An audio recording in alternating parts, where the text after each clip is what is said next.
video, we're going to be going over the Economics Policy and Sustainable Development for the Essential Environment textbook. So this is all really like the money and how it gets used to preserve different ecosystems. So in the 1980s, Costa Rica noticed that it was losing a lot of its forest cover. So by 1996, it started paying farmers to replant and to preserve, to save forested areas. And it did this because they started to notice this cycle, or people became more aware of it, that if we can preserve some natural spaces, even if we have some large cities, the large cities where there's a lot of people are actually greatly helped by the more forested natural spaces. It cleans the air, it cleans the water, it adds to aesthetics, brings in tourism, etc. So these were all reasons in keeping and maintaining biodiversity, cleaning the air and reducing erosion, things like that are all why Costa Rica did this. And so here's like a zip lining thing that's very popular in Costa Rica. So here was the Costa Rica coverage of forests in the 1940s. Here it was by 1987, a graphic of it. So huge decrease from the 1940s. In fact, very, very little over time. And then here in 2010, remember it was in 1996 that they started implementing this program to increase forests. By 2010, which was roughly 23 years later, you can see how much the forest increased. So it was really successful. Forest cover rose from 17% in that 1983 to 53% today. And a lot of people were critical of the program, saying that it only benefited like the wealthy landowners or people that had no intention of cutting down their forest. But in the meantime, even though some of that, that money went to wealthy landowners anyways, in the meantime, they did end up saving it. Those same people did end up reforesting, and the income rose in Costa Rica by 80%, and that was adjusted for inflation. So that's a lot of money. And now they have 2 million visitors a year that are coming to Costa Rica. Why? Because as far as like really beautiful countries south of our border that have great forests and seem really safe, Costa Rica, it often meets all of people's needs for that. So different parts of economics are goods or things that are materialistic that you can purchase, and services are more work that are done for other people or fun things that you can go and do. So usually the economy is based on having these goods, selling them to different households, rinse and repeat. Some gets recycled, but the money stays here. We take very little stock or put very little interest in what happens to all the waste that are coming from these households and factories and the damage it is doing to the environment. And that's a problem to just ignore those two sides of things. So our natural resources are things that are available to us, like these trees or this water or fresh air to use. And ecological services are things that these wild spaces are doing for us, like pollination we get from the bees, or the wind that is blowing, or the purification of water, or water storage in snow up in mountains. Those are ecosystem services that we tend to not have to pay for. So normal economics deals with supply and demand, and that's where they find a price point for what they should sell things for. In doing cost benefit analysis, though, some people believe that this has ignored the environment too long, just looking at supply and demand. And because of that, there are less fossil fuels, less fish or animals available, that our resources are being used up. And there have been health impacts and less resources, there's been financial loss, there's been a loss of beauty. So there's other things that we're not taking into account, and that is called discounting. Discounting is where We don't worry about these problems because some of these problems won't affect us till the future. So we tend to ignore um, these future problems. So another problem that we have is that we tend to always think that we have to grow and get more stuff. So environmental economics is basically just looking to maintain or start to live in a steady state economics where we would live in balance with what we're using up. So we're not using resources faster than what the environment can replace it. So we're just living in harmony with our environment like a lot of other populations. So this is a really great video valuation of ecosystem services classes of values. It talks about different ways you can get benefits, like either direct benefits from the ecosystem or indirectly you can get benefits from the ecosystem. You can have a bequest where you inherit some wild places. Existential is like you just like to know that that's like a that there's great things out there, like whales exist, for example, even if you haven't seen one. So it goes over different ways that we can value the ecosystem.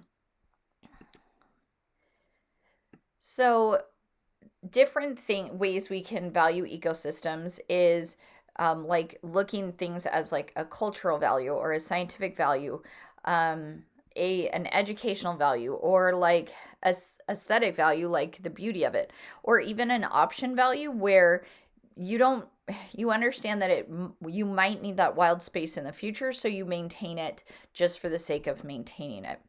So here's all different ways that the ecosystem serves us and gives us goods and services, including like fish, or regulating our climate, or storing water for us up in the mountains, or giving us touristy place or hiking trails, purifying our water, etc.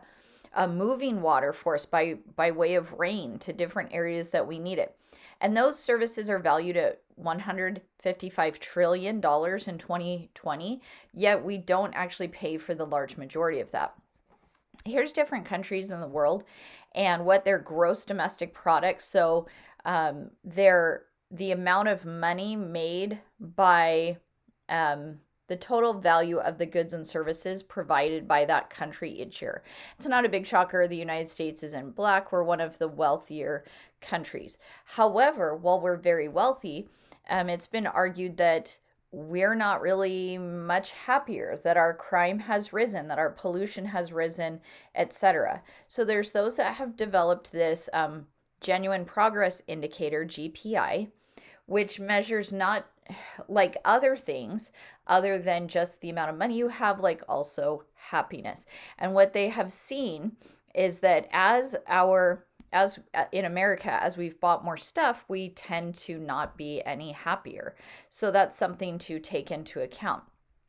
So I'm going to move forward. A tragedy of commons is when we kind of take advantage of things that are available to all of us because no one's directly responsible, like clean air. A free rider is when a certain group of companies, maybe along a river, each goes and contributes to a river cleanup, except one company refuses to do it. They tend to be called a free rider, where they're getting away with not helping because everybody around them is helping. So because of that, a lot of times legislation comes around and laws are made, because then that forces everybody to meet a minimum standard of help and cleanup. So a lot of times there's impacts suffered by people not directly responsible for whatever caused the action to happen. Okay, so the United States is really good at making environmental policies and laws, and as they do so, other countries tend to follow suit, which is great. In the early growing our country to like build it out with various cities and things like that, As that happened, a lot of resources are used, and in third world countries, they that are going through this development phase, they are in a phase where they are having to use a lot of resources to get things built out. But then once things are built out, it's argued that we can kind of like step back and focus more on protecting the environment because we have the basic structures, roads, buildings that we need, and we're more in a maintenance mode. In the United States, we were the first country to make certain things, which is awesome. Like Yellowstone was the first national park, and now a lot of other places have done that. We had forest reserves and wildlife refuges created. This was the third wave of environmentalism in our country. This was mostly in the 1960s. Rachel Carson was a rock star in this way. She was worried about poisons being sprayed in her area and wrote a book called Silent Spring and really advocated for the protection of wild spaces. So here is a picture or a video that I recommend you watch. Lead ammunition takes toll on bald eagle population. It explains why in California lead bullets are not allowed because in other states where they use lead bullets, a lot of times an animal that is shot for hunting, it's field dressed and the remains are left there, including the lead bullets, and the carcass animals will come and eat the remains that the hunter doesn't take. And this lead goes and stays in the animal system and permanently paralyzes them. So it shows how this is happening to our bald eagles in different parts of the United States. Another video I totally recommend you watch is The Rise and Fall of DDT in America, also on YouTube. And it talks about what Rachel Carson was trying to get at, that we were using way too many pollutions. Pollutants for our environment, or like poisons and pesticides. So there's different environmental protection laws. Here's a few of them and a few more that started coming. So this was the third wave in 63 to 83. So various waves. Now today, our climate change and equity concerns for environmentalism tends to focus more on people and making sure that people are treated appropriately, because when people have protections against them, against pollutions and low payment and things like that, low underwage pay, the environment tends to get protected too. So a lot of countries, a lot of big companies, like some based in the United States, will try to get away from certain laws and go to other countries because it's cheaper and they can pollute easier. So there's a few different organizations like the United Nations or the World Bank. There's also the World Trade Organization and non-governmental NGOs that try to help different people in these scenarios.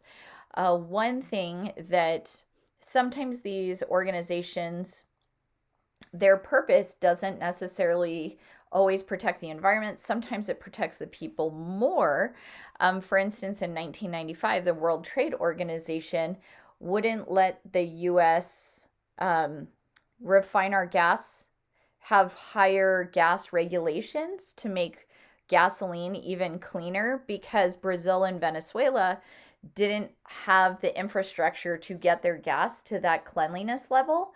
And because it would hurt trade with Brazil and Venezuela, the World Trade Organization wouldn't let us do it. So we have options for cleaner gas that we're not allowed to use because of things like the WTO.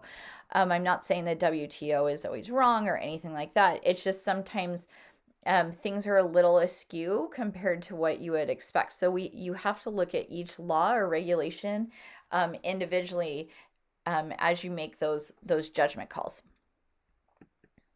So sometimes people sue in court for different things to get companies to comply. Sometimes they use like a carrot method where they incentivize them. Some companies have like subsidies, or they get tax breaks for having different for following different laws. This is a link that I made showing how much like Tesla makes out of the just subsidies, which are incentives for them to do different things. Here's different organizations in the United States and how much they're making in subsidies, like oil, nuclear, renewables, hydropower. It's a lot of subsidies. Emissions trading is a concept where, and I have a great video that watches this, carbon pricing, how does cap and trade system work?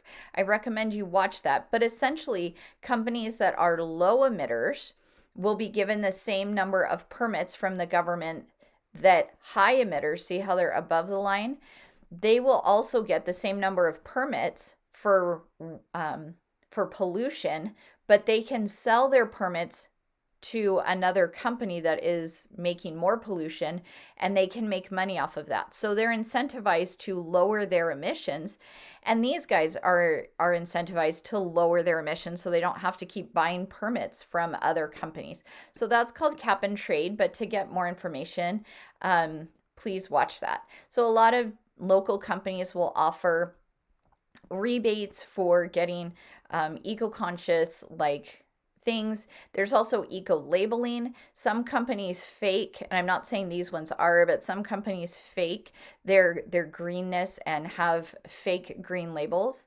But basically the main goal is to have sustainable development and a sustainable life where we're not impacting the environment more than we need to.